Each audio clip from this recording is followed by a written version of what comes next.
everybody. Welcome back to Boozy Book Reports with Sam and Beth. We're Hi. back at it and so excited. We're a little tardy. We thought we'd be hitting this up monthly, and then we realized we're two fabulous ladies and we're busy, and sometimes we procrastinate and turn things in late. So Yeah. that's where we're at. We're getting 75% on this one. We're Heck turning it in yeah. late. Which I think that we deserve because this was traumatic.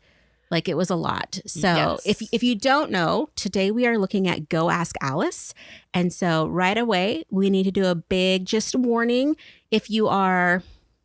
Anyway, there's a lot in this book. And so I have a warning of there's homophobia, transphobia, fat phobia, disordered eating, essay, sex trafficking, drug use, and more. So if any of those things bother you, this is probably not the episode for you.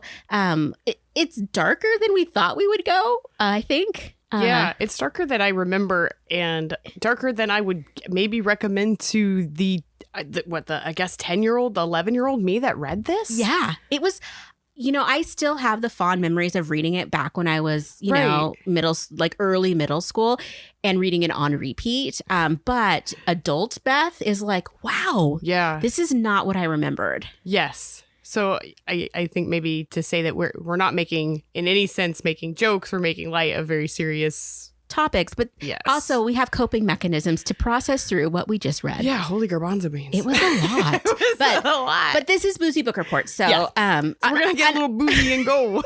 And also, we're not proponents of drug. We're not saying, hey, everybody go Ask Alice. And yeah, like Sam said, we're not making light, but we are drinking. So, it's fine.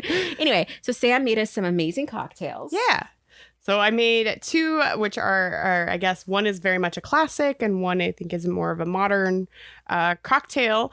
So in the theme of, drugs and speedballs, we were going to mix our uppers and our downers, and we're making what's called a revolver today, which a revolver has bourbon and a coffee liqueur, which is, there's your downer and your upper respectively. Luckily, my friend Ryan makes decaf coffee liqueur, so we can actually sleep tonight after this traumatic discussion. Oh my God. We can actually, and it has some orange bitters in it as well with an orange peel as a garnish. So It's okay. I'm so sorry. oh no. Okay. It is good in theory, but it has coffee in it, and I am not a coffee person. So I'm gonna set this over by Sam. Yep. As to not waste it. But holy Toledo, that is a strong kick in the gut. So I wanted to be just fair warning. I knew this one was coming. I really like this cocktail. It's kind of heavy it's summer right now. It's kind of heavy for a summer drink, but for a winter sort of broody, it's cold and I'm having, a winter dark night of the soul. It's very appropriate. A dark night of the soul. Sign me up. So it's a very I'd say maybe a broody dramatic drink, but I like it. I'm a big coffee drinker. You could also put some Baileys in it if you want to make it a little more light and refreshing or lighter, but yeah, I figured I was getting that one. Yeah, sorry. It is good, but yeah, it is all the things you said it was. In line with our safety and our discussions, I'm not driving myself home today, so I knew I was drinking that one. And I am home today, so exactly. So don't drink and drive. Yes. Okay, and we have it's not okay. Ooh, so that really did hit. Okay, it's delicious. One sip in, I'm like, Sam, I'm all loose and ready to go. But she made two drinks for our second drink. It's like a double whammy. Oh, one was just a shot of Baileys. Oh, that's literally all that was? That's what that was. I thought that was a fancy cocktail. Oh, gosh, no. It just looked cool in the glass. I thought just a shot of Baileys.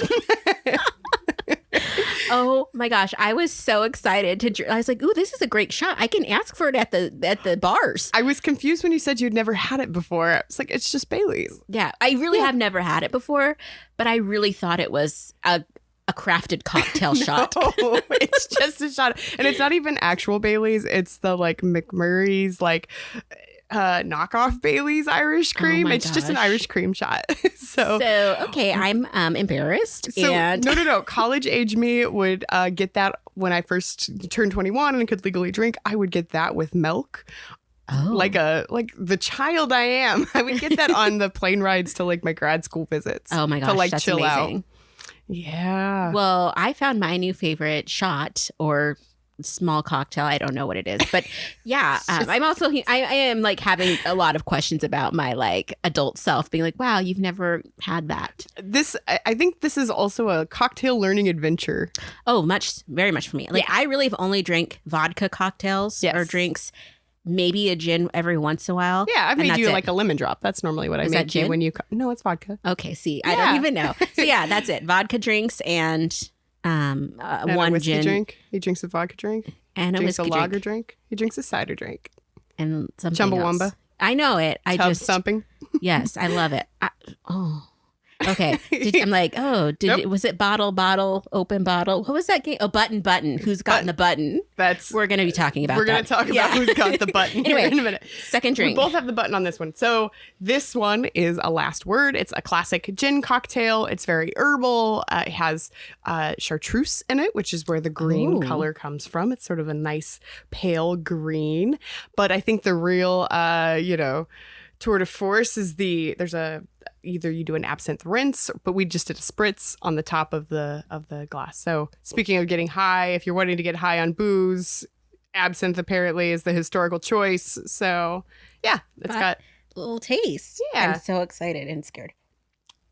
Okay, I like it better than this first one. It's much more refreshing. Yes, it's got lime juice. It's got maraschino, which is like maraschino cherries, and then it has the chartreuse and gin. I just want to tell you too, I always make faces when drinking cocktails for the most part, unless they're super sweet. I was beginning to feel very sad. No, like it's like I can't control it. I understand. It's fine. My eye just closes and I make a scrunch face and it's not cute, but I really like an old fashioned, but a lot of times when I drink an old fashioned, there is like a visceral response of like, oh, yeah. So if it's like really strong, but I don't know. Okay. Yes. The two, which one do you like? I like better? the green one. Yes. Yeah. And I'm just going to say, if you want to drink along with us, the recipes are going to be up on our website, boozybookreports.com, and also on our Instagram. So there you have it. And Sam and I did do a little photo shoot for our drinks because we are moving on up in the cocktail world. Oh, yeah. We're just cruising to the top. Cruising to the top. Coming for your game, my drunk kitchen. Hannah Hart. I don't even know what those are, but they sound amazing. Did you never see My Drunk Kitchen? No. Is it a YouTube? It's a YouTube. It wasn't a YouTube special. Oh, I'll check it out. Yeah. But, we got to check. Okay. But we're moving back to Go Ask Alice. Yes. So when Sam and I were picking books for this adventure podcast that we're doing into the world of books that we read when we were kids, we both were excited to kind of revisit. Well, maybe were you excited? I felt like we both were like interested. Maybe excited is too big of a word. Yeah. It's a book that made an impression on me as a kid because I remember it being very, it was a bit taboo. Everything, all the topics in it. That's why it got passed around because it had a lot of taboo topics. How old were you when you first read it? 7th grade, I think. Okay. I think I was like 6th or 7th grade too. Yeah. It was definitely middle school. But I remember it being, sort of a book. I think we said this in the last podcast, but that kids that didn't read were in line to read this book. And I guess I didn't remember much about what happened in the plot. I mostly just remembered like there were drugs and it ends bad. Yeah. Same. I did not remember the plot other than my I had this thing of like, I think there was sexy time in there. And that's what made me, excited to like read the book when I was a kid. Not excited, but I was like, ooh, scandalous. Yeah. Yeah. There's like a salaciousness to it. Yeah. And a forbidden nature. That, but it's like, we're going to get into it. But reading it, I was just like, oh. Yeah. Yeah. So we're just going to jump into it. So if you've never read Go Ask Alice, it is an anonymous diary. Quote anonymous. Yeah. Of a 15-year-old girl. And it's set in the 1960s.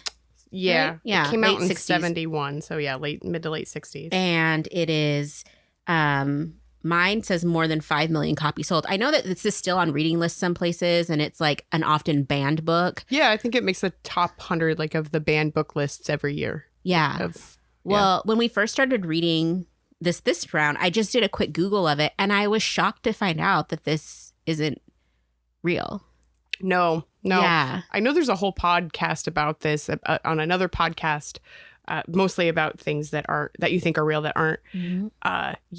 It was definitely sort of like an anti-drug propaganda piece, sort of war on drugs light, you know. It's and it's made it. This is the weirdest thing. So like we picked this book forever ago, months and months ago. There's been a whole Go Ask Alice resurgence. So there was a famous podcast. What is it? What We Don't Know? Yeah, or what you think you know. You think you know? Yeah. They just did a podcast on it or an episode on it. I did not listen to it because I didn't want to get same whatever. But there's a guy that just came out with a book, kind of like going through the history of this. Just came out in June. Vanity Fair just did a piece on that. And so I was just like, wow, why is Go Ask Alice having this like weird, like nostalgic, renaissance of reading? But I mean, I get it. Like it was very impactful. So yeah, I think there's something to be said about people of our age and our generation, you know, sort of the middle millennials. The Dare generation. Yeah, exactly. I do very much remember Dare. Yeah. Dare introduced me to more drugs than I ever knew about. So I'm going to fully, just like maybe full disclosure, which I think maybe if you hear me talk about drugs, you'll very quickly pick up if you're a seasoned veteran. I was very clean through it, and still, you know, I work in a position where I definitely could get tested. So, you know, it's not something that I do, but also grew up in a small town where, you know, pot was sort of ubiquitous. So I guess my point is I just found myself wanting to try a lot of drugs that I never did because I was like, mushrooms sound wild. Yeah. I was like, I want to try acid. Yeah. I never also did not help. Yeah, this book did not help growing up. Yeah. Also contributed to that. Still have not. But yeah. Like I do want to tell on myself. So I have never done a drug before, like an illegal drug, but I have been high once. And so when I was in 6th grade, I went to my best friend's house for a slumber party, and her grandma lived next door, and she was quite the artsy, craftsy person. And I think I mentioned she used to make porcelain dolls. They're beautiful, and she would be in her little workshop, and she'd be sanding them and all this stuff. Well, we go in there, and grandma's in there in a respirator. We are not. And so we are huffing porcelain dust and who knows what chemicals for all of like 2.5 minutes, 3 minutes. We walk out and I start laughing like I've never laughed before. I felt like I could fly. I fell down on the ground, hysterical laughing. It lasted for about 15 minutes. And then I just popped up and I'm like, let's get pizza. So anytime somebody's like, have you done drugs before? I'm like, yes, porcelain dust. That was your trip to the dark side. That was my trip to the dark side when I was Alice. 12. I was hanging with Alice. So yeah, Go Ask Alice. We're gonna get there, guys. It's just it was a lot, and we were talking earlier about it was a lot to process because there's just so much. So the book starts off with this kind of average 14-year-old girl, because she's turning 15. And she has some body issues. For sure. She's been dieting. And I think it was funny because she was like, the weight she said she was it like 100 and not very much. Yeah, it was like 125 pounds. Yeah, which was always my goal weight when I was like growing up. I was like, 125, yes. That was never my weight, but yeah, I was maybe when I read this book. I know, maybe I'm like, this is where I got that number from. Okay, Go Ask Alice is like, I need to bring this up in therapy now. Anyway, so she has this body issues, and then she's just a girl. Like she's just in that awkward stage of like between girlhood and womanhood, and just trying to figure life out. She's real horny. Yeah. She likes boys. She wants to kiss the boys. Yeah. Have a boyfriend. Yeah. Who doesn't sometimes? Yeah. She wants like the normal things that I think back to 15, and it's like the same crap that I wanted, right? I just wanted to be like liked by people. I wanted to fit in. I wanted to do well at school, and then I wanted a boy to, I don't know, hug me. Yeah. I don't even know. At that time I was like, I wasn't quite sure what I wanted a boy to do to me, but like, I just knew it was something. Yeah. So she's just all these things. And then her dad gets a new job. They move to a new town. She's having a really hard time adjusting.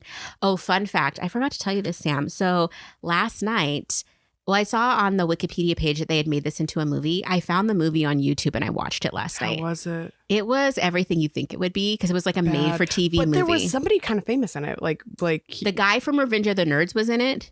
The guy that plays the main character, Lewis, I don't know. I just know him from that. The guy that was like Opie's dad. What is that? Wait, from the sheriff, like Andy Griffith? Yes, I think he was the pastor in that. Of course. And then there was a couple other people that were like character actors that you've seen around. Yeah. So it was just kind of like, but it wasn't good, but it was like a made for TV movie, and it was pretty close to the book, which I was just like, oh wow, this is awful. Yeah. So anyway, so she moves to this new town. And she's really having a hard time. She starts hanging out with this chick named Greta, who's an outsider and kind of a nerd. Yes. I have to say there were several things that kind of does give away that this book wasn't maybe written by a 15-year-old girl. So many things. So really, really quick, as she's going to parties with her friends, I have a comment here. I'm supposed to bring a gelatin salad. Did you ever take a Jell-O salad to a party in high school? I don't. Yeah, no. I showed up with a bag of chips. Yeah, no. Maybe hot dogs. Oh, that's fancy. Well, yeah. If the party was at my house, I gave the hot dogs away. Maybe. But as soon as I started reading this again, I was like, the writing style is like, and I work with the youths for a long time. Yeah, I can speak teenager to some degree. This does not speak teenager. It is feels like somebody. Like, hey kids, let me use some slang that you might relate to. Steve Buscemi, hello there, fellow kids. It was very much that. So, I mean, I don't know why when I was a kid reading this, it felt so much more, oh yeah, a girl did write this that was in high school, So I went back. I have to admit that I went back. I still have some of my middle school and high school journals, which are terrible. I thought maybe if there's something funny in there, I'll read it. It is all so terrible. Mm-hmm. It's half of it's written in French, so my mom couldn't read it. Oh, that's amazing. Half of it's written in really garbage French, but the other half is just so cringy. And so when I was trying to compare that to like what she was writing, all of mine was just, there was a lot of I Like Boys, which there is also a lot of in here. There is. It's just different. It's just different. I kept flashing back to the scene. Have you seen Dairy Girls? I've seen parts of it. I haven't seen the whole thing. There's a scene where she's writing about how it's for her English assignment. She's trying to impress the teacher, and she starts writing how she's a child of the Troubles, and the teacher's like lame and just slaps her down. That is this, for sure. It is. So the story it gets going pretty quick. She moves to a town. She meets a friend named Greta. Greta's kind of a loser, so she's like looking for another friend. She meets Beth, who's a nice Jewish girl, and then they become bosom buddies. They're besties. And then summer comes. Beth leaves her camp, and she's kind of left. This is where she goes and visits her grandparents in her old town, I think. Yes. And she's trying to reconnect with her hottie boyfriend, Roger. Never met anybody named Roger that I was like, hey, hottie. Roger Moore? No. Like Bond Roger? No. Okay, well, that's the closest I could think of. Yeah, I don't know any famous Rogers. Roger and Me? No. What is that guy? Roger and Me, the documentary from the guy that did Bowling from Columbine. Okay. That guy's not it. Oh, gosh. The green drink. I love it. Anyway, so then whatever. So, but she's there. Is this where she starts? Is this where she goes to her first party? She goes to her first party, and they play Button. Who's got the button? And apparently the button is just drugs. Mm-hmm. It's a hit of LSD acid. Okay. I'm as we've in the words of Trixie Mattel, I grew up apparently okie smoky poor. Yeah. Who had money for LSD? I don't know. Everybody just these are rich pot kids that I grew up with. Yeah. Well, she said I think initially she's in a rural area. Yeah. Who in rural areas is just busting at the seams with LSD? With I don't know. In the 60s, high grade designer LSD. I don't know. This isn't meth in a Quonset hut. No. But honestly, this reading this story, it's like the most terrifying game ever. And it's like every woman's worst fear now. Like every time I've ever been out when I was younger, it's always just like, where's my drink? Who has my drink? Someone hand me a drink. I'm not taking that drink. Like it's so ingrained in us. Like no, don't touch your drink. There's like this whole YouTube channel that this guy just shows how quick it is to like dose a drink. And it's, I couldn't believe a friend it. Who's gotten it done at a beer festival. It's just wild. So yeah, the fact that they get dosed and then she does a whole acid trip. And this guy's like, I'm going to babysit you. I didn't trip in order to take care of you. And you're just like, that's creepy. Yeah. I'll tell you a story about getting drugged as a child. Let me tell you a story. Let me tell you, kids. Let me tell you. It wasn't LSD. Did you ever do the Kool-Aid powder thing? No. Where you ate the Kool-Aid powder? Oh, what's this? It's very sour. It's like sort of along the lines of sour, like warheads and things like that. If you don't put the sugar in Kool-Aid powder, it's very sour. Yeah. Yeah, so a it's girl like citric acid, right? It's just straight and food coloring. Yeah. So we used to do, get little baggies of Kool-Aid powder and eat it. I don't know why. But a girl crushed up a bunch of X-Lax. No. Oh my gosh. This is the worst drugging story I've ever heard. And so many people ate it that day, which I think, honestly, so many people ate it that it was probably the most minimal dosed. But she very much got caught and very much got expelled from school. Mm-hmm. I mean, rightly so. Yeah. So the drugging that casual drugging has existed. We should not do this. We should not engage. Don't. But, X-Lax was like really what my Okie Smoky town could afford. Jeez. Oh my gosh. No. Okay, so girlfriend's entry into the drug world is through LSD. Yes. And it is a rapid spiral. This is not what I was promised by Dare, which was that one marijuana would lead to heroin. Yeah. It's like, this was like again, like I work with lots of students and I know some of them, were doing drugs or, I'd heard after the fact or during whatever. Casual. Yeah. But it's just like, I just never have met, and not to say that this doesn't happen because it does, but it's just so crazy how she like went from just kind of like your average-ish girl to like, within a year, every horrible drug-related event happened and taken every drug within a year. Again, I think one of the least realistic parts is that she started with LSD and was like, boy, pot sounds fun. Yes. She was so amped to just smoke some pot. She's like, I can't wait to get some pot. I just can't wait. Also, when the scene where she actually does smoke pot is very different than anybody else I know who smoked pot and just ate a box of Little Debbie's. Mm-hmm. She like ran outside and was touching things and was touching her face and had like pretty a very sure active that was experience. Like laced with something. Again, yes. Everything in her life is laced with just LSD. Yeah. It's just odd. There's a lot of, I think this sort of plays into the stranger danger aspect of the drug propaganda, which is that there's going to be a stranger on the street and they're going to offer you drugs. And that's honestly who she ends up actually doing drugs with frequently are people who are actually much closer than her. Oh, yeah. But she has this like really deep and ingrained fear. And I wonder how much of this is sort of the fear of the author or the fear of the era that like you're gonna have a nice girl and all of a sudden some stranger's gonna pounce upon her and she's gonna get high and then it's all downhill from there. Yeah. There's nowhere to go but down. And that is what this story is. Yeah. So homegirl does acid. Pretty immediately she starts dating the guy that gives her acid. Then I think that when she's still with her grandparents, she started taking tranquilizers or something. She starts stealing pills. Yeah. And that feels more familiar. Yeah, that seems like more high school that I went to. So then she gets to have sex for the first time while high with this guy.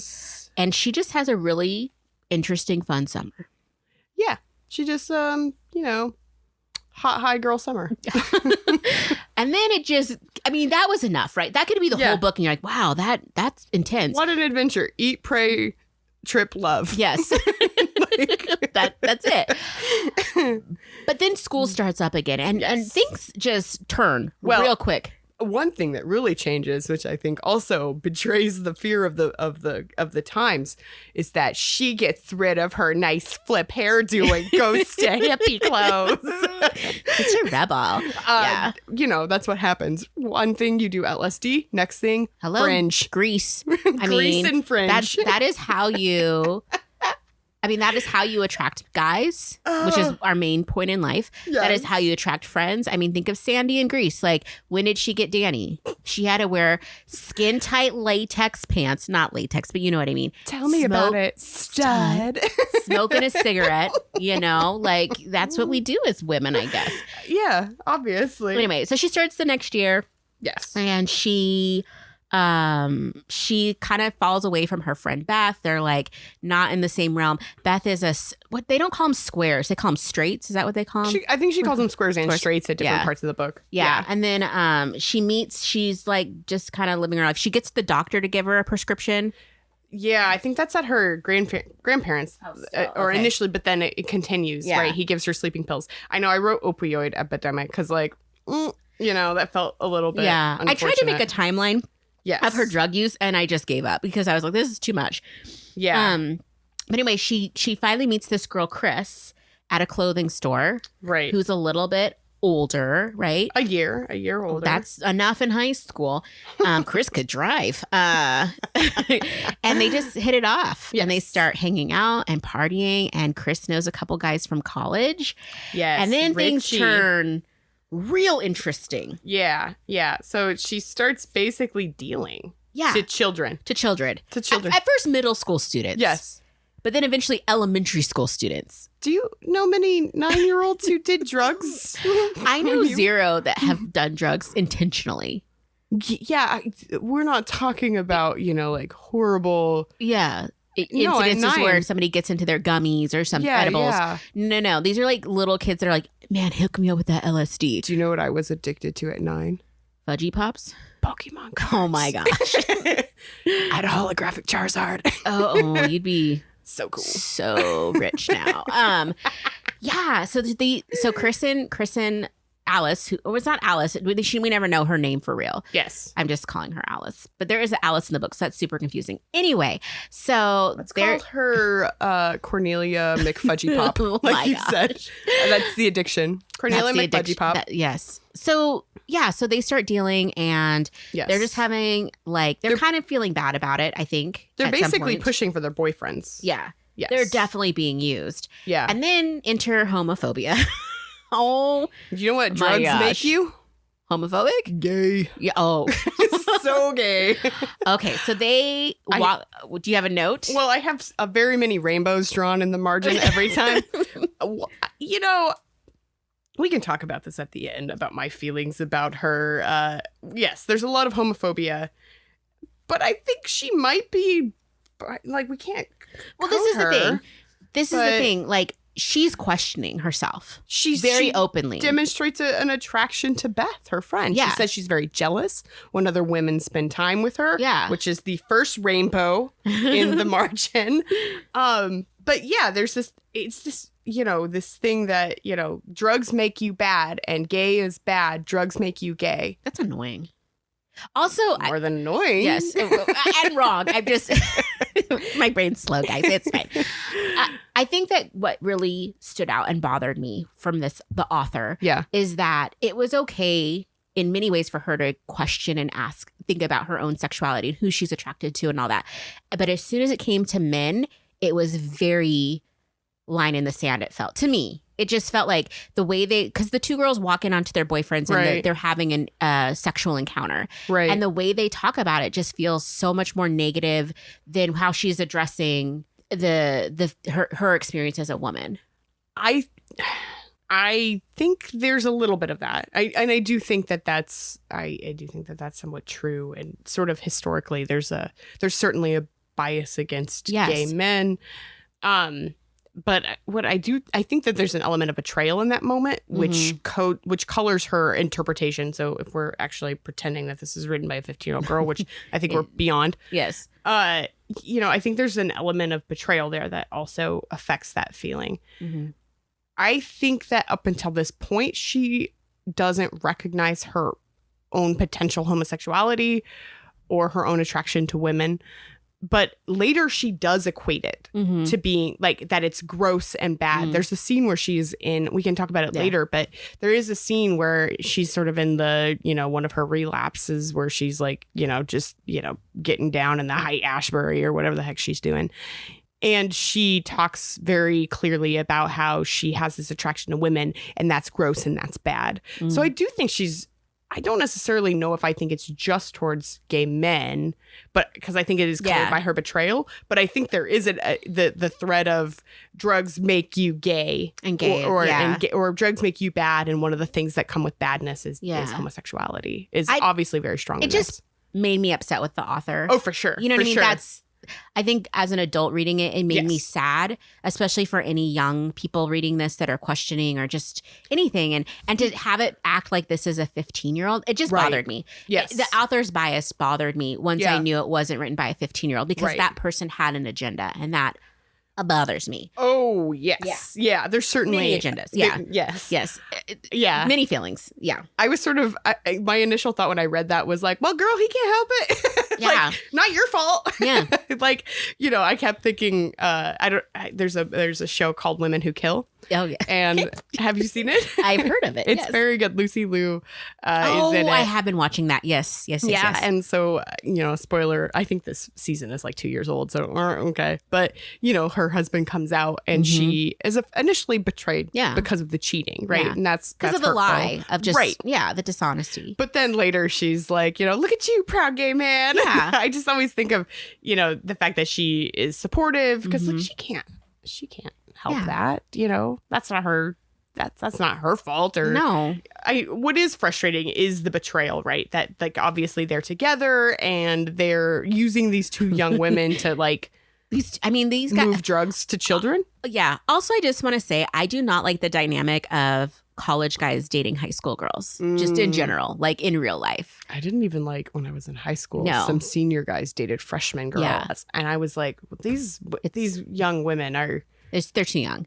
I remember it was the summer. It was like, so it was right after 8th grade and we were going into 9th grade and I was on the dance team. And so you had to go to like sports day where you got like signed up and everything. And so my mom went with me because most of the younger kids had moms with them or whatever, parents.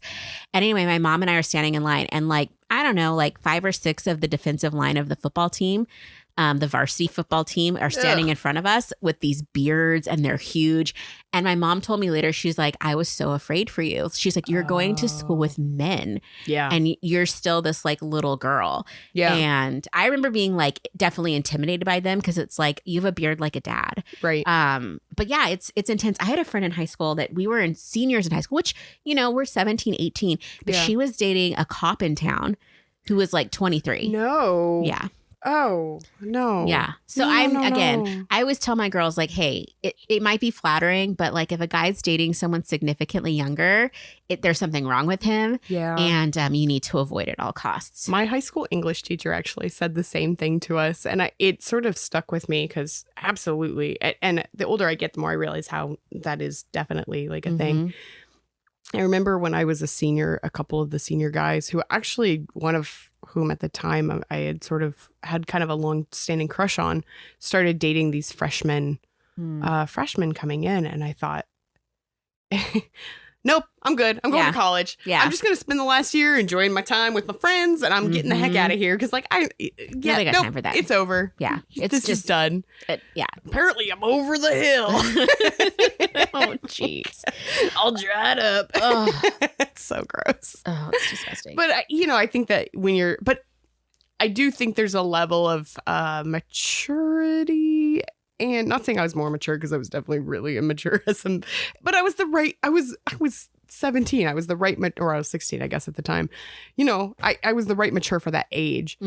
But there is a certain, it is flattering and it is attractive, but even though it feels good, sometimes you just be like, Yeah. Thank you, but no. Yeah. Thank you, but no. Thank God Bring It On came out when I was in high school, because I feel like that really illustrated how gross a college-age boyfriend was for a high school student. It's just so Thank you, so Kristen weird. Dunst, for really pointing that out. It is weird. It's Yes. weird. And again, it is weirder the older you get, typically. You look back and you're like, oh. Oh, yeah. Yeah. Yeah. Not hot. So the girls see this going down, and it is time now. They're just like, we're out of here. And they steal some money and they flee. Like they just decide we've had it with our lives, and they flee and they go to San Francisco. And that is a big turn. So I love it because they were like, we're going to open a store, a boutique, and just have a clothing store, and we're going to live the big city life, San Francisco. They have no idea about rent, payroll, insurance. Nothing. Like nothing. And so it's hard for a while for them. Yes. And eventually they get jobs. Yes. And Chris gets a job working for a very fashionable lady at a fashionable store. Shilia. Yes. And this is where it really just goes downhill, like high trigger warning. Like the girls get brought into some parties, and this is when they start doing heroin. Yeah. I think. And they get raped. They get like brutally sexually assaulted over and over. Yes. And again, I was reading this like, why was I reading this when I was 12 and 13? Like, without any guidance of like how to process that and what does that mean and look like. And yeah.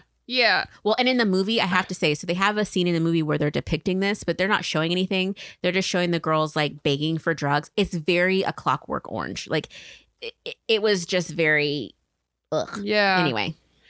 I think sometimes about the way that I imagine literature. So this happened when I started watching Game of Thrones. Mm-hmm. And if you haven't watched Game of Thrones, many of the sort of intrigue moments are set in brothels. And in my mind, when I read Game of Thrones, I just thought, oh yes, many women in robes. I like pictured sort of like, I don't know, Best Little Whorehouse in Texas. Yes. Like, like Dolly Parton's version. dancing around. Yeah. It's like a medieval Best Little Whorehouse. And which is a lovely movie if you haven't read it or watched it. It's very good. But I got to when I saw actual Game of Thrones, there were, naked people and naked women and a lot of sex happening. And I just thought my little, even as an adult, my little PG-13 was like, maybe there's women with robes and maybe you can see the outlines of the boobies. Of a bosom. Yeah, exactly. And the slightest suggestion of a breast. Yeah. It was so sweet. But I think the same thing happens when I read this, even as a kid, that like in my mind, I did not really I didn't understand what that was. I don't think I really understood what that violent act was. Yeah. In some sense, in so many ways, this book preys on the innocence of children. Mm-hmm. Yes. So like lay the seeds of propaganda. Yeah, it's disgusting. But I love my memories of it. But it's just, again, I would never encourage now somebody to read it or without like a lot of disclaimer. So this horrible thing happens to the girls, and they're kind of realizing like, hey, this isn't really the life that we want. Yeah. And they call home. Yep. They go home. And moms and dads are very excited to hear or hear from them. And they go home, and, the anonymous Cordelia McFudge and Pop, whatever we just got to name her. Pop. She's just like, I'm going to start over. Yeah. Yeah. And yes, it doesn't work out for her. No, she ends up meeting kids at home, and she relapses basically into drug use. Mm-hmm. So I think this is the point, and actually this is about the point where I wrote a lot in the margins. So this book is an anti-drug book, obviously very much an anti-drug book. And one of the themes is really, I think, one of shame. Mm-hmm. And one of the things that prevents her from going home is this feeling, during her relapses, or she talks frequently about, I want to talk to my parents. I'm lonely. I'm sad. I wish I could talk to, first love Roger. I wish I could talk to later loves, about this, because I'm feeling this uncertainty and I don't know, but I have this shame. I'm dirty. I'm gross, blah, blah, blah. And I think the irony of this book is that, it's an anti-drug book that basically is also shaming drug users to say they're dirty, they're gay. Oh, gasp, the grossness of it all. She basically, the thing that it's trying to stop drug use, but what it really does is sort of impart this feeling of shame, which actually is what prevents people who may want to get out of the cycle of unhealthy drug use from actually getting out of that cycle. So in some sense, this book actually proliferates the problem that it's trying to supposedly prevent. She's constantly dealing with this feeling of shame. Her body is shameful. Her womanness is shameful. Her, drug use is shameful. Her friends... Her feelings are shameful. Her feelings are shameful. Everything is shameful. And she just constantly goes through these cycles of shame. I also think she goes through pretty wild highs and pretty wild lows that might imply that she also potentially had an issue with depression. Okay, this is probably propaganda. Yes. But when I was younger, I think this came out of Dare.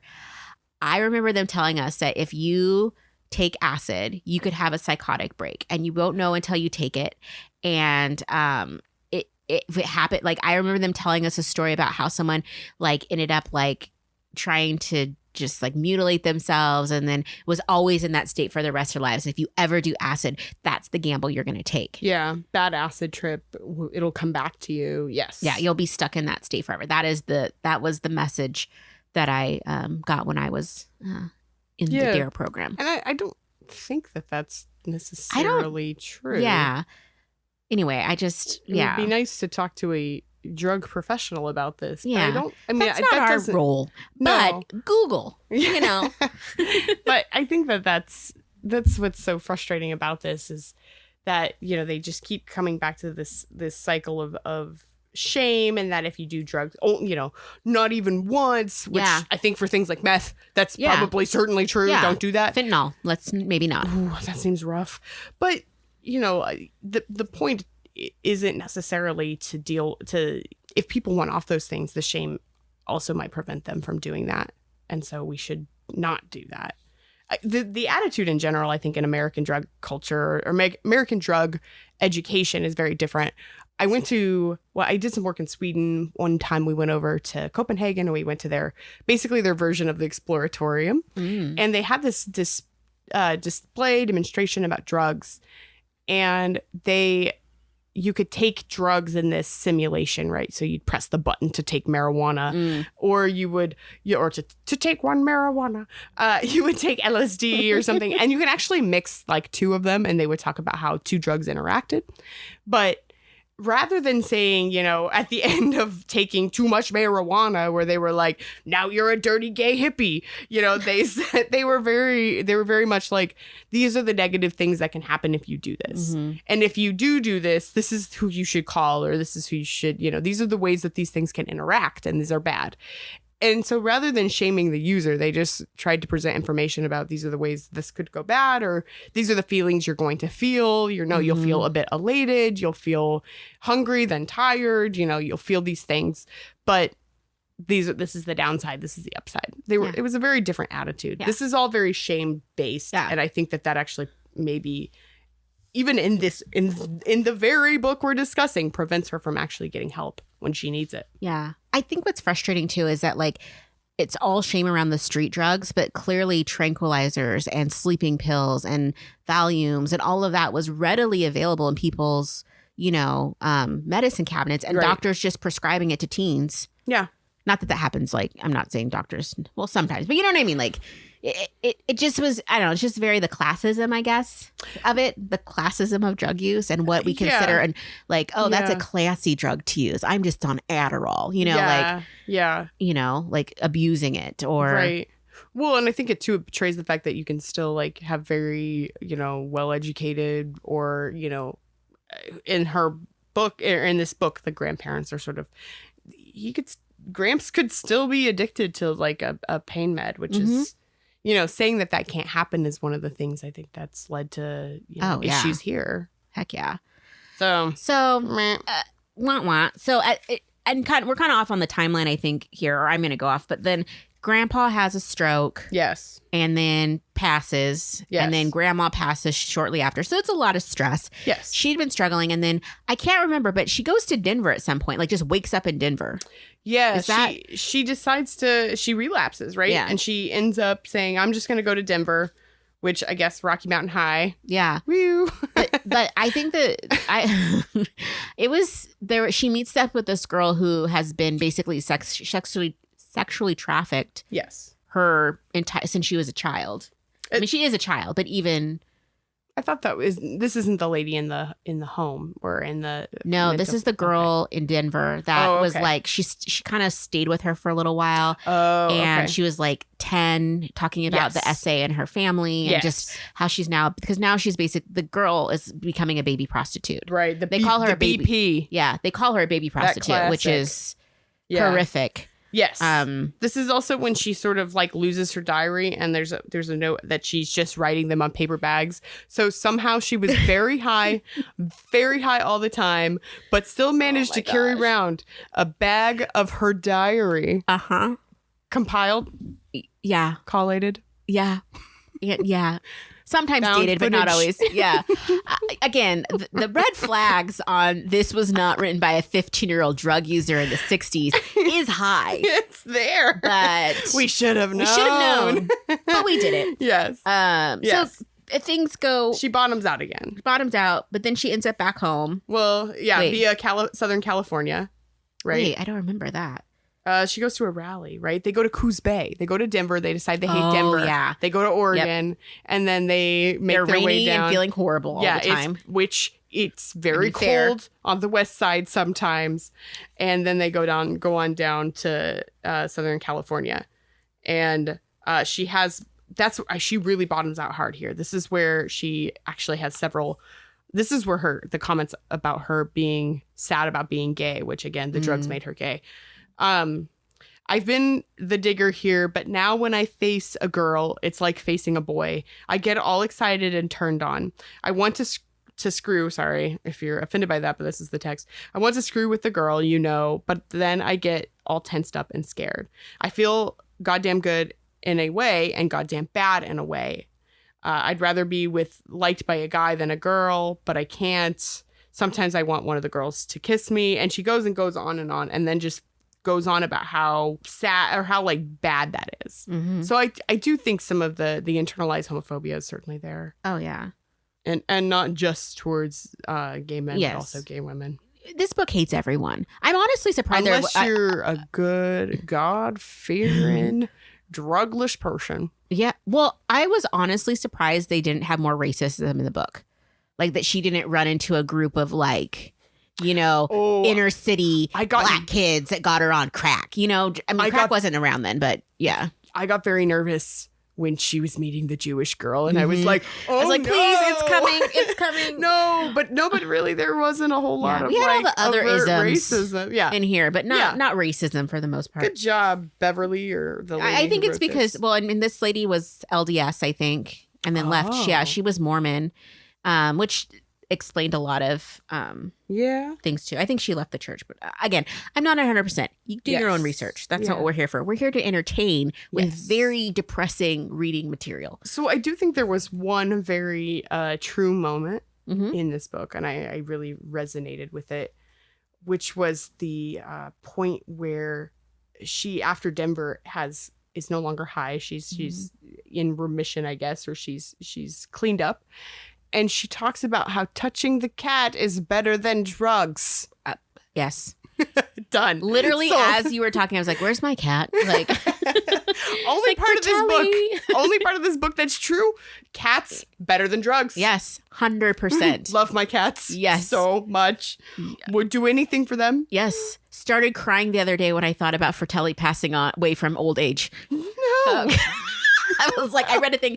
She was being quite horrible. Side note, my cat is a Siamese cat, and she gave me a puncture wound on Saturday. She's also a year old. For people thinking she might die tomorrow, she's a year old. Okay, but I literally Googled. It's like 6 a.m. I'm not bleeding. I'm like, I think I have a puncture wound, and so I'm like, Google, why is my Siamese cat so mean? And so I'm reading through, and then it's talking about their life expectancy of expectancy of up to 15 to 20 years, and then I was just like, oh my gosh, You have 14 to 19 more yes, of puncture wound. yes. So I'm fine. But anyway, but cats are definitely better than drugs. Yeah, right here. Like, Alex's mother cat just had a batch of baby kittens, and I sat on the porch and just kept looking at them. It was a revelation without drugs, without anything, but the kittens whose fur is like all the softness in the world put together. That's right. Cats better than drugs. That lady's got one thing right. So, all right. So eventually she gets back home again. Yes. And things are actually better. Touches like the kitty. she touches kitty. And she is like, she's not using, she's sober at the time. Yes. And she's babysitting. She's like, people are coming up to her at school and be like, oh, are you holding? And she's like, no. And she becomes a straight. And then Hardly with those passages about how you feel about ladies. yes. And she starts dating one of her dad's students who's in college. I know he's 18 and like he's an accelerated student. But still. Gross. Yep. Still wrote gross. And she's like hanging out a lot at the library and studying and doing all the things. And Dad tries to get him a scholarship because Yes. nepotism also exists as one of the isms in this book. Again, it has it all. And so eventually, like, she's babysitting one night, and she's actually a stand-in for one of her old friends who's into the lifestyle still. And she comes over and she's like just out of her mind. Yes. And our lovely friend is like, oh, whoa. I think she calls her mom or something and is like, come pick her up. And homegirl freaks out and basically makes her life a living hell at school, causes her a snitch, and people accost her in the halls, accost her at a park, which is terrifying. Yes. I think this really hits the propaganda / fantasy part of this book pretty hard, which is that there's just random people, bullying her, and there's random people, accosting her in the halls. All of a sudden she is, she's very worried for her own safety. But I think there's a word that gets thrown around, which is persecution. And I think that really sums up sort of, this is the idea, is that if you try to lead a good and righteous life, you will face this this persecution, rather than, as somebody who did basically lead the like real square, full 90 degrees, like the most square of the square, all sides are the same side, levels of squareness. Nobody ever bullied me for not taking drugs. I got bullied for other stuff. Yeah. Like, I got made fun of for being fat, but nobody was ever like, hey, non-drug doer. The kids that were doing drugs were too busy doing drugs. Yeah. To honestly, to even. They didn't give a crap. And also, they were just smoking weed by the library. It was fine. And these, I don't know, the whole thing was just very like this whole segment of her being persecuted and very like bullied. And really, even before she like quote unquote snitched on her friend, they were like, you're not partying with us, so we're just gonna make your life hell. It was the weirdest thing. I've seen lots of peer pressure. I've done a lot of peer pressure. We don't go like that, okay? No. Yeah, it seemed very much like this was the fantasy that many very scared, we can't be upset about communism anymore because we can't blacklist. Joseph McCarthy has failed. What are we going to be upset about now? Oh, the drugs, The drugs, yeah. This idea that like you just have all these, it comes back to the stranger danger thing about, where are you more likely to have an encounter with drugs? These like random people or all these people bullying you, and these people from the shadows are going to come out and they're going to bully you for your non-drugness. I'm sorry. I'm just having flashes of how every single freaking year around Halloween, there's always news stories and reports about parents, watch out for that candy. People are slipping edibles into your kids' Halloween candy. And I'm like, I've never bought edibles, but it's my understanding they're not cheap. Yeah. And I'm like, who's passing out those are edibles? expensive. I know it happened once. I believe it happened to a teacher that a package of edibles that were Sour Patch Kid edibles got into like something. But that's generally an accident. That's like, but nobody's intentionally like, I'm going to dose all these kids. But it's Texas Roadhouse by where I went to college, once somebody accidentally gave a bunch of kids some margarita when they thought it was juice. So, I mean, sometimes these things happen. But usually not intentional because nobody got money for that, especially these days. Again, in this economy. Nobody's trying to dose anybody, okay?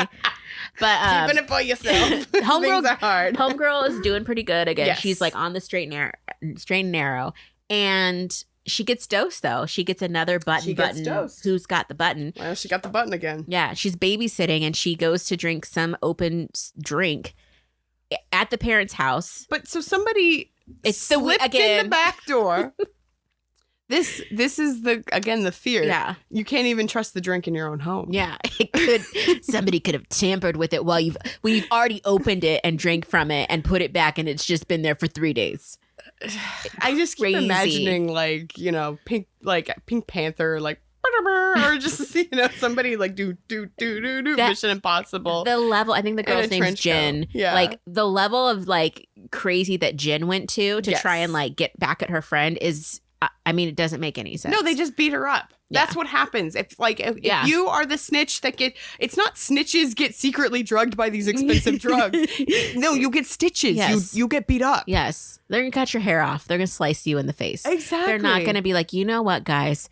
Okay, we're going to get the parents to leave by giving them a fake, gift certificate to the Sizzler. Get them out of the house. She's going to go babysit.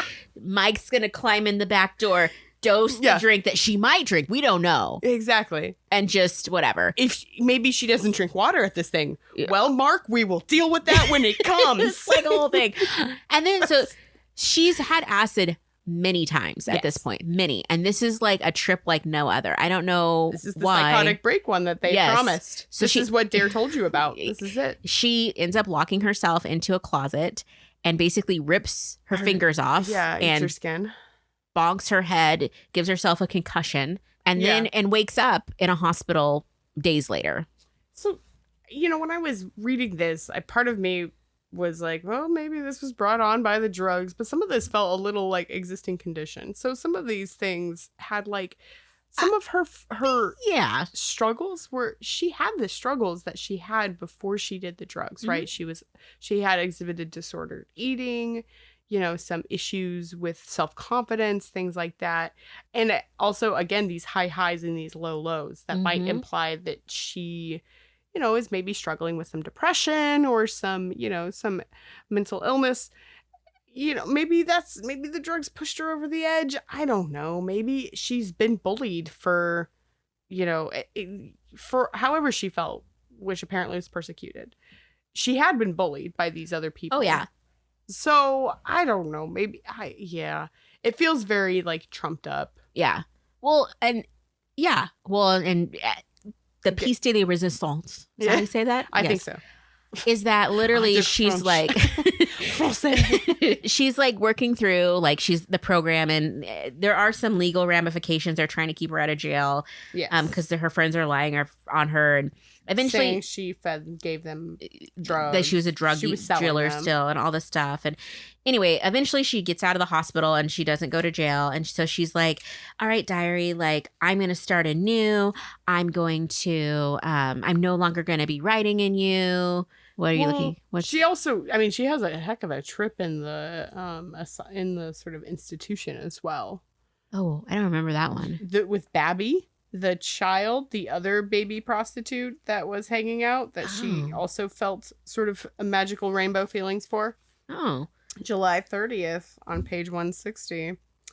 She got jealous and she asked if she would end up a hard butch, angry at some child who had given her affection to an old woman. Oh my gosh. Again, you want to be butch? Embrace it. Yes. Be who you are. I'm jealous. I have several very butch fashion icons that I follow, that I am, enjoy it. But yeah, her time in the institution is also very dismissive of people who actually, might be struggling with mental illness, that she calls things she calls it the freak wharf, and she calls it all these things. It's very dismissive when she herself is having also this breakdown. And maybe that's one way of her own, if again, we're not accepting that this is actually the anonymous diary of a child, but the book itself is also very dismissive of mental illness, which also might contribute to self-medication. Yes. That's the thing I kept thinking. She's self-medicating. Yeah. I kept wanting to be what is your root? What else has happened that made it go this way? I forgot a big part of this that we haven't talked about. Are all the pregnancy scares. Like, yeah, there's one drug you should be taking, the pill. And she's like, yeah, but we don't even know what day it is, so it wouldn't even work. And I'm just like, yeah, okay. I mean, true, but yeah, just I marked she one of the things. She does have very many pregnancy scares. Yeah, this is September 17th. She's like, wouldn't you know? I got my period, and I'm just like, okay. I did see an e-card once that said getting your period is like Christmas for the sexually active. This is random, but do you know that there's like period parties now for girls where they get like all red gifts and the red periods tent. and tan. Red tent parties, right? The menage parties. They're not called that. It's for the children's, right? Like when a girl gets her first period. This has been happening for a while. This happened when Sam I was in college. Very aggressively pointing her finger at me. Yes. You have that period party. It's better than I had, which is a shame talk about how now I could be pregnant. You're a woman now, and that comes with responsibilities. Oh, geez, Spider-Man. Like, what the heck? Yeah, God, I wish that was the skills I got. Instead, I was just like, and enjoy your cramp. Yeah. Oh, my gosh. Enjoy the wild craving for chocolate you're going to get for 3 days beforehand. Oh, my gosh. No. I think we should, again, maybe this is our radical views, but, you know, periods are part of life for 50% of humanity. So we maybe should just, like the scientist in me is now wanting to calculate how many people. Oh, please put that away. For half of our population, they have potentially menstruated. So, you know, I think this is cool. I support this. So we're towards the end of the book now. Yeah. And it takes a turn. Like a hard turn. Like things are literally seeming like, okay, she's got her stuff together. She has support. She has a boyfriend. Yeah, it seems like she has all the things that she, you know, could have caused some of these things. And she's like, and her final journal entry, she's very happy. She still struggles with shame, though. She, even like just a few days before, she talks about how she's, I wonder what nice Frank would think if he knew the real inside me. So she's still struggling with the shame, which, thank you, book writer, Beverly. Not a fan. Well, but she's still struggling with the shame. Yeah. Which again, instead of being able to say like, I mean, in some sense, this is like the honest conversation with yourself is what things like Alcoholics and Narcotics Anonymous are trying to have, which is, you know, I am so and so, I am anonymous and I'm an alcoholic. You know, she can't say this to herself and everybody keeps stuffing it down. So in some sense, maybe she is ripe for a relapse, but it really does feel like it comes out of left field.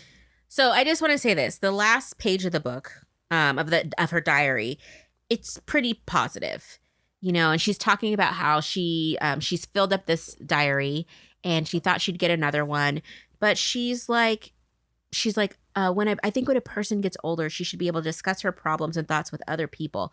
Okay, a little growth, maybe. Yeah, but she's still ashamed of who she is. I know. How can that. she talk? She can't talk about it even in her diary. Well, she does talk about it, but she can't. She says she can't talk about her shame with her other people. She's setting herself up for failure. I know, clearly, because 3 weeks later, she's dead. Like, abruptly dead. Like, it's just like, the subject of this book died 3 weeks later. She did not keep another diary. What? Like, what happened? They're like, oh no, her parents just came home from a movie and found her dead. They don't know if it was an accident, overdose, or if she was, you know, killed. Or premeditated suicide. Yeah. But who knows? We don't. But we decided that we're going to share her journal because, you know, she's just one of the thousands of deaths that happen each year. Learn from her.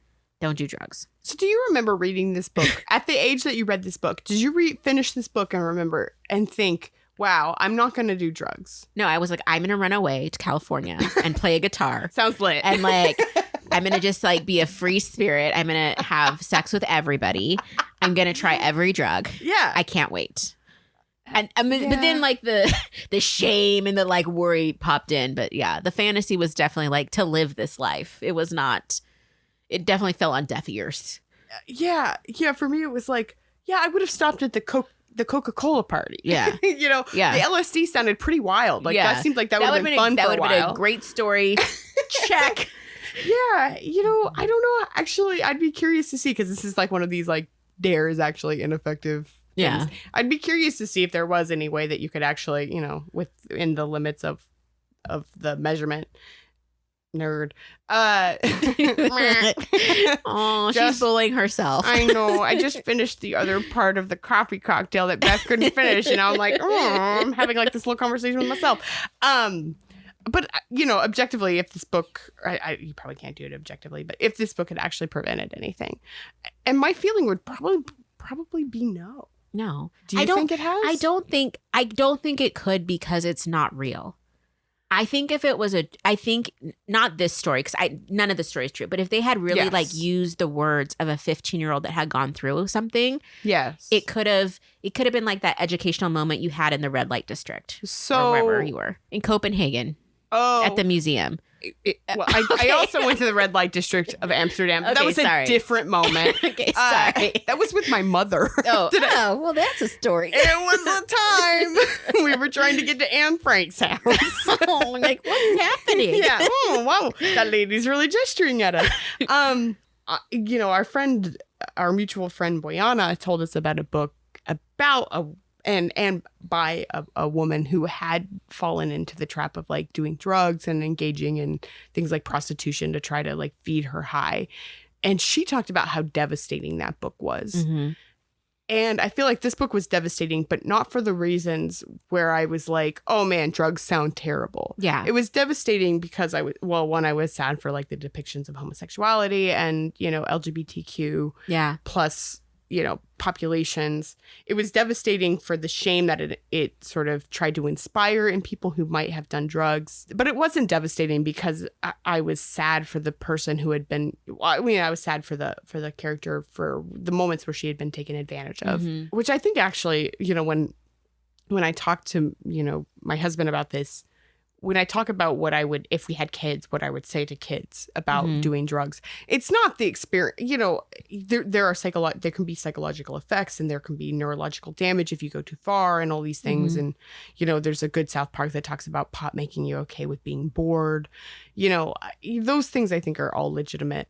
But I think the thing that makes me the saddest for the main character and what I would want to impart on my children is that it's not that I care about the drugs, it's that I don't want you to be in a position where you can be unduly taken advantage of. And that's what makes me sad about this book, is she was in positions that she was, unfairly taken advantage of. I'm not convinced that that's unique to doing drugs. I think that's somewhat her plight as a woman in this country. But, that's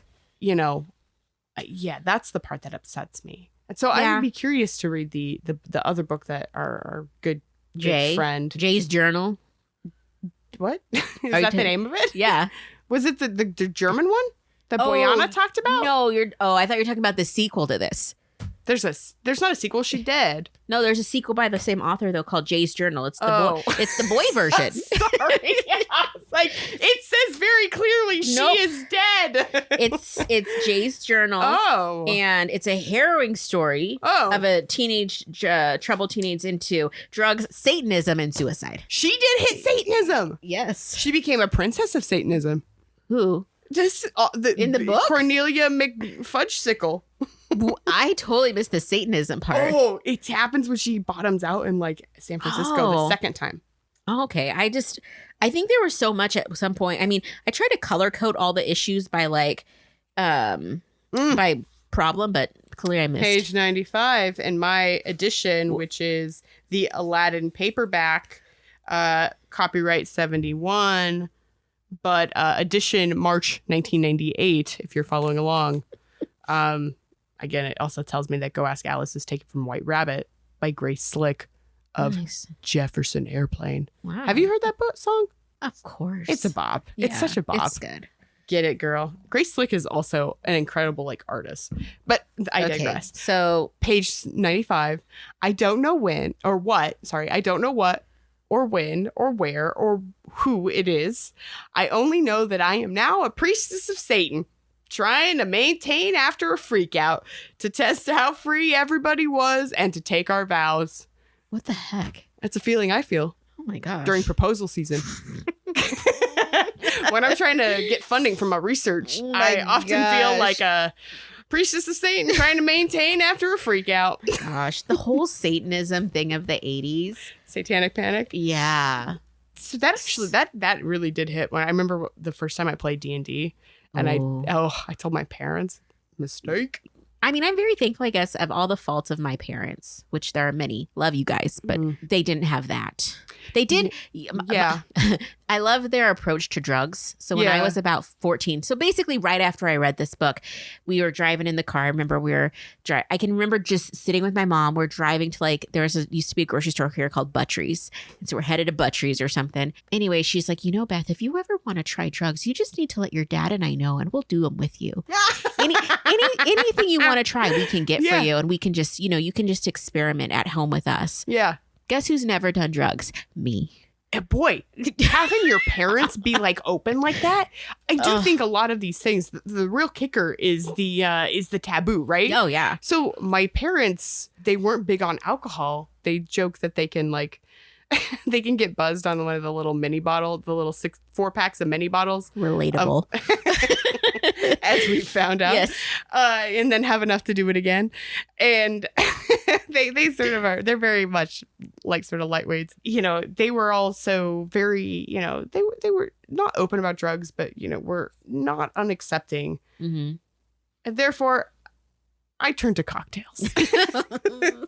No, my parents were the same about like sex. Mm-hmm. My mom was always like, if you have sex, it's very important that you tell me and we can get you tested and get you on birth control. And I was like, immediately like, I joined like the abstinence only groups. I was like, I'm going to be abstinent till marriage. I'm literally like having trauma response. So like my mom, we were driving to dance class. Mm-hmm. We were driving home from dance class. And so it was like, I don't know, it was dark. We're driving. It was in so it was from Kennewick to Richland. So that's like not that big of a drive. But when you're young, 15-minute drive. It is a very long drive. It's just like, what is this? Oh, but when you're trapped in the car. Yeah, it's just with your mom. And my mom's talking to me and she's just like, Beth, when you should really try to marry a man with a big penis. And like 13 or 14 or me are just like, what the hell is this? And then she's just like, she basically was like, I lucked out with your dad. Oh my God, I'm just I was like, no. I was like, please make it stop. And I remember we were like, our house was like, the back of our house was on the main road and we were passing. I'm like, I just need to get home. And she kept. And then you opened the door and you rolled out. Oh, no. Before that happened, she's like, it will fill you up. And I'm like, God's love. I was like, I'm 13. I'm like, fill what up? Like I wasn't like the most innocent kid, but I wasn't like 13 and out. Like that's very different. I got you. It's just as easy to marry a rich one as it is a poor one. Well, that was my marriage. Both is great advice, I guess. It's just advice. Oh my gosh, it was just traumatic. Yeah. It's always wild, like what parents think, like, oh, this is what the next generation needs to know. Yeah, this is what you need to hear right now. Yeah. In this very vulnerable growth moment, special moment. Let me just tell you about your dad's penis. Oh my gosh, traumatized. Anyway, so we need to rate this book. So, I don't know what our scale is going to be this time around. I really am like taking inspiration from Conan's Clueless Gamer. We're just throwing some crap out there. What do you got? I think I'm gonna give it 2 lines and a puff. She never does coke. She doesn't, because that's Is of the 80s. I think maybe it's more of an 80s thing. I'm sure it was around, but sexy wise, LSD was definitely like sexier in the like 60s, 70s, it seems like. That's true. There's a very good podcast, just a quick aside, about that it's about music, but it actually does cover sort of the rise of Timothy Leary. I just need to say for the record that Sam brings this up in every conversation I have with her. I love this podcast so much. And she's always like, it's so dry and wonderful. Yeah. I wish I could meet him. We would talk about dry things. It's called the History of Rock Music and 500 Songs, and it does go through like a lot of like the sort of Timothy Leary and the rise of like LSD and what they thought it was going to bring to like human consciousness and art. And in some sense, it did. Like it truly did. What are you feeling for this? 2 speedballs. It never ends well. Like, it's so True. bad. Yeah, I would say it was fun to revisit. Again, it's having a resurgence, so there's lots of like talk about it on Reddit right now, and there's the book that just came out that kind of I'll have to follow up. that goes through this, and there's quite a few, I think there's more than one podcast episode on this now Yeah. that are looking at it again. So I'm like, all right, You Should Know is a 2-part series. yeah. So I haven't listened. I don't know. I think it was worth reading it again because I think it really showed me some places that affected me negatively. I think that answers the question I was going to Yeah. ask, which is, would you ever recommend this book to your children? Heck no. Mm-hmm. Or we'd have to do it together when they're older, like Yeah. not a 10-year-old. If you had to choose between the doctor in this Oh, book geez. and the doctor in the Boxcar Children. Wait, are you talking about the prescription doctor? Prescription doctor versus Doctor Live in the Woods. Or, prescription doctor every time. Every time. Maybe we'll just find a theme of books with weird doctors. With really in them. bad doctors making choices that should get their license pulled. Yeah. We'll rename this medical malpractice. All right, everybody. So that's our second book report. We hope you enjoyed. Next month, we're doing a hot and saucy book, Ooh. like Water for Chocolate. Oh, I'm so excited. Oh my gosh. We're bringing the heat in August. Oh, it's going to be so hot. Yes. Oh my God. Sam is elated Oh right my now. I God. can't even tell you what her face looks My like. sexual awakening. No, I know. That sounds like a lot. It was a book. It was a time. I read it at a different time in my life. Mhm. Ooh, that means we should do some snacks. Yeah, I think we need snacks. We need Yes. some fun drinks. Yes. And I'm excited. I've never read it before. Oh, it's so fantastic. It's something I've never seen. So I'm super excited to like. I have my copy already. I'm gonna start reading it right away and just like beat these dog days of summers with some. I don't even know what it's about, but I heard it's saucy. It is saucy. It is saucy. It takes the form of a cookbook, hence the snacks. And I will just say, damn those Pedro eyes. Ooh, Yeah. Okay, I'm ready. Well, if you were excited about this episode, please take a minute to drop us a like, subscribe, leave us a review. All those things really help us to like get this into the hands of the right people because I don't know about you, but everybody needs to hear about Go Ask Alice and what an important literary achievement this was for girls of a certain generation. Oh boy. So much body shaming. So much woman shaming. So much shaming.